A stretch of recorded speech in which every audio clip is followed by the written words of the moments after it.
Sometimes you have a photo and it's just the lighting is a little bit off, and we can improve the lighting and color with a few quick tricks we'll go over right now.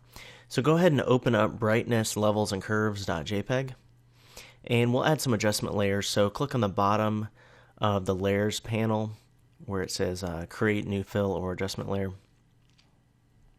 And first we're going to go to brightness and contrast. And if we go to the left, obviously it's going to make it darker.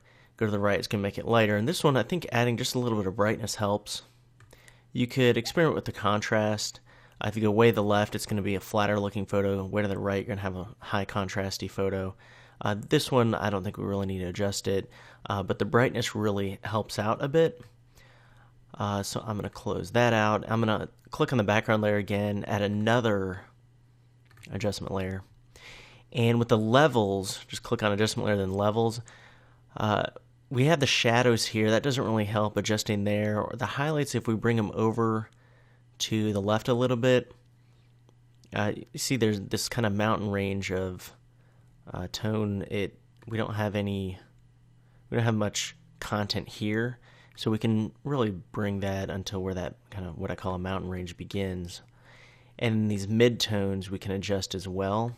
If you think that's too bright, you can leave that all the way to the right, the highlights, and just adjust the mid-tones. All right, I'm going to bring that to the left actually, about 1.59 or so.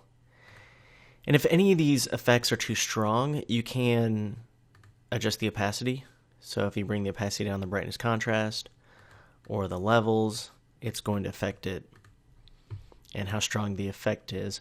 Do need to crop this as well. We could do content aware, but I'm just going to crop it with the crop tool. And then there you go. That's a much better photo. If you uncheck these two adjustment layers, you can see the original. It's a little bit underexposed, not bright enough.